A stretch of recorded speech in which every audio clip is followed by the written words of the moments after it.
ఓం నమ శివాయ. శ్రీ శ్రీ శ్రీ సింహాద్రి సనారి విశ్వనాథ అవధూత స్వాముల వారికి జై. మాతా అన్నపూర్ణమాంబకు జై.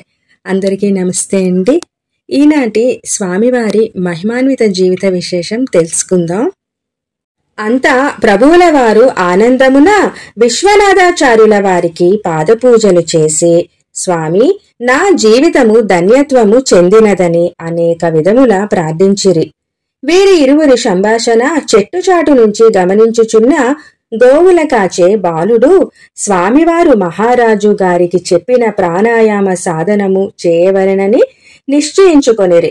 విశ్వనాథాచార్యుల వారిని గురువుగా మనస్సునందు నిలుపుకొని ఆ కొండయందే ఒక చోట ఆసనము వేసుకొని కూర్చొని రేచక, పూరక, కుంభకముల ద్వారా ప్రాణాయామ సాధన చేయుచుండెను.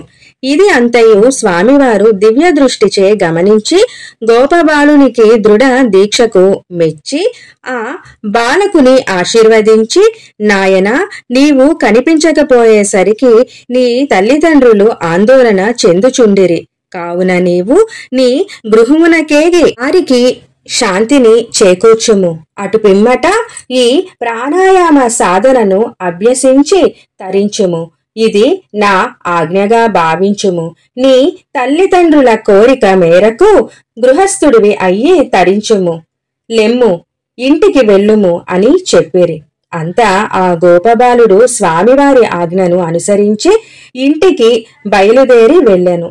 తరువాత స్వామివారు గజపతి మహారాజుకి పూర్వ జన్మ కర్మల గూర్చి, జన్మ సుకృతము గూర్చి వివరముగా తెలియజేసి మహారాజు వద్ద సెలవు తీసుకొని విజయనగరము నుండి సింహాచలము బయలుదేరి వెళ్లి అక్కడ సింహాద్రి అప్పన్న దేవాలయముగా పేరు పొందిన వరాహ నరసింహ స్వామివారి క్షేత్రమును దర్శించి దేవాలయావరణ యందు గల నల్లరాతిపై సింహాద్రి అప్పన్నాచారి అను మహాశిల్పిచే చెక్కబడిన శిల్పములను చూచి సంతోషాంతరంగుడై శిఖరముపైకి వెళ్లి పద్మాసనము వేసుకొని కొంతసేపు ధ్యానము చేసి అక్కడ నుండి బయలుదేరి విశాఖపట్టణమునకు చేరుకొని అక్కడ ఉత్తమ పండితుడైన అమ్మన్న శాస్త్రి గారికి బ్రహ్మ సాయుధ్యమును కలిగించి అక్కడ నుండి రాయవరం చేరి ఆ గ్రామ పెద్ద అయిన వెంకటరెడ్డి గారి అజ్ఞానమును అహంకారమును నశింపచేసి జ్ఞానోదయము చేసి వెంకటరెడ్డి గారి పెంపుడు చిలుకకు శాప విమోచనము కావించి ఆ చిలుకకు తన పూర్వజన్మ జ్ఞానమును కలిగించి మోక్షమును ప్రసాదించెను. ఆనాటి నుండి రెడ్డిగారు విశ్వనాథాచార్యుల వారికి భక్తుడై భక్తి శ్రద్ధలతో స్వామివారిని సేవించుచు కాలము గడుపుచుండిరి.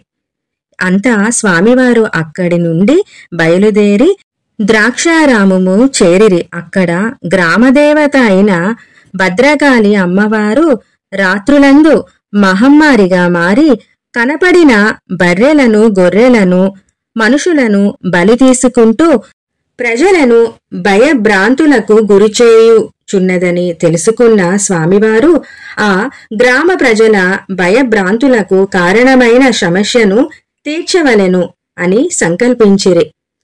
ఇదండి ఈనాటి స్వామివారి మహిమాన్విత జీవిత విశేషం. తిరిగి మరో ఎపిసోడ్తో మళ్ళీ మీ ముందు ఉంటాం. మన ఛానల్ని ప్లీజ్ లైక్ చేయండి, వీలైనంత వరకు షేర్ చేస్తూ ఉండండి, సబ్స్క్రైబ్ చేసుకోండి, చేయించండి. Thanks for watching. జై శనారీశ్వర.